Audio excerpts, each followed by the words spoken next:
আগামী জাতীয় সংসদ নির্বাচনকে সামনে রেখে নগরকান্দায় বিএনপির মতবিনিময় সভা অনুষ্ঠিত। ফরিদপুর প্রতিনিধি। আগামী জাতীয় সংসদ নির্বাচনকে সামনে রেখে ফরিদপুরের নগরকান্দা উপজেলার ৫ নং কাইচাইল ইউনিয়নের ৪, ৫ ও ৬ নং ওয়ার্ড বিএনপির উদ্যোগে এক মতবিনিময় সভা অনুষ্ঠিত হয়েছে। গত ১০ অক্টোবর শুক্রবার বিকাল ৪টায় ঝাটুরদিয়া স্কুল মাঠে সভাটি আয়োজনের কথা থাকলেও বৈরী আবহাওয়ার কারণে স্থান পরিবর্তন করে স্কুল কক্ষে সভাটি সম্পন্ন হয়। অনুষ্ঠানে কাইচাইল ইউনিয়ন বিএনপির সাবেক সহসভাপতি আউয়াল মেম্বারের সভাপতিতে এবং যুবদল নেতা আফজাল তালুকদারের সঞ্চালনায় প্রধান অতিথি হিসেবে উপস্থিত ছিলেন বাংলাদেশ জাতীয়তাবাদী যুবদলের সাবেক কেন্দ্রীয় কমিটির সদস্য রবিউল ইসলাম রবি। প্রধান অতিথির বক্তব্যে রবিউল ইসলাম রবি বলেন, তারেক রহমান ঘোষিত ৩১ দফা শুধু রাজনৈতিক সংস্কারের নীল নকশা নয়, এটি দেশের অর্থনৈতিক ও সামাজিক উন্নয়নেরও স্পষ্ট রূপরেখা। দুর্নীতি দমন, সুশাসন প্রতিষ্ঠা, কর্মসংস্থান সৃষ্টি ও জনগণের মৌলিক অধিকার নিশ্চিতের মাধ্যমে একটি সমৃদ্ধ বাংলাদেশ গড়া সম্ভব। তিনি আরও বলেন, আমাদের লক্ষ্য হবে ৩০ দফার বাস্তবায়ন। এ লক্ষ্যে আমরা ঐক্যবদ্ধভাবে কাজ করছি। আগামী ফেব্রুয়ারির মধ্যেই জাতীয় নির্বাচন দিতে হবে।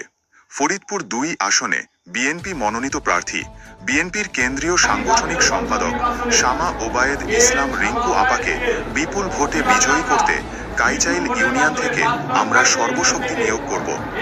তিনি নেতাকর্মীদের উদ্দেশ্যে বলেন, আমাদের ঐক্যবদ্ধ থাকতে হবে যাতে কোনো ষড়যন্ত্র সফল না হয়। প্রত্যেক নেতাকর্মীকে ভোটারদের বাড়ি বাড়ি গিয়ে ভোট চাইতে হবে।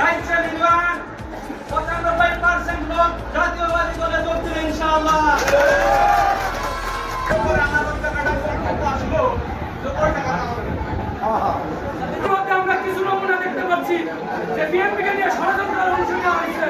আমার অঞ্চলের মধ্যে চলতেছে সেই ষড়যন্ত্র। কারণ গতকালকে একটি খেচুড়ি ভোট হয়েছে। এই খেচুড়ি ভোটের মধ্যে একজন কিছু স্বেচ্ছাসেবক লীগ নেতা আত্মসমর্পণ করেছেন। ওখানে কিন্তু বিএনপির কোনো প্রোগ্রাম হয় নাই, সেটা খিচুড়ি ভোট হয়েছে। কারণ বিএনপির প্রোগ্রাম হলে সেই প্রোগ্রাম হয়তো উপজেলা জানবে, হয়তো সমবায় জানবে। সভায় আরও উপস্থিত ছিলেন কাইচাইল ইউনিয়ন বিএনপির সিনিয়র সাবেক সহসভাপতি মোহাম্মদ খায়রুজ্জামান মিয়া, ফরিদপুর জেলা যুবদলের সদস্য ও কাইচাইল ইউনিয়ন যুবদলের আহ্বায়ক কাইয়ুম মাতুব্বর, ঢাকা মহানগর মুক্তিযোদ্ধা প্রজন্ম দলের যুগ্ম সাধারণ সম্পাদক বেলায়েত হোসেন মোল্লা, ইউনিয়ন বিএনপির সাবেক যুগ্ম সাধারণ সম্পাদক শহীদ মিয়া, বিএনপি নেতা সেকেন্দার মিয়া, ৬ নং ওয়ার্ড স্বেচ্ছাসেবক দলের যুগ্ম আহ্বায়ক জাহিদ সিকদার, যুবদলের সভাপতি মোহাম্মদ বাকি বিল্লাহ কামরুল, ইউনিয়ন শ্রমিক দল নেতা ওমর আলী, বিএনপি নেতা বজলু মিয়া, যুবদল নেতা সোহেল মিয়া ও বিএনপি নেতা আজাদ মোল্লা সহ কাইচাইল ইউনিয়ন বিএনপি ও সহযোগী সংগঠনের অসংখ্য নেতাকর্মী। এই বাবুল কাজী শুধুমাত্র বিএনপি লোকের ভোট হরণ করেছিল, বিষয়টা এরকম না। আমাদের এই অঞ্চলে যারা আওয়ামী লীগের সাধারণ ভোটার ছিল তাদের ভোটটাও সে রাতের বেলায় চুরি করেছিল। আর এর অন্যতম সহযোগী ছিল আমার এই গ্রামের কান্টু, আর ওইখানে হলো আমার নাম হানিফ। এরা যে 3টা রাতে ভোট কেটেছিল, এই সাক্ষীটা আপনার রয়েছে। ভোটটা সকলের একটা পবিত্র আমানত। এই আমানতের গায়ে তারা আঘাত করেছে। যারা এই আঘাতটা করেছে তারা পলাতক।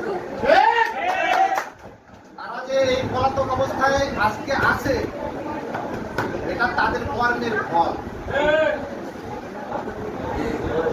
এই কর্মের ফলের কারণে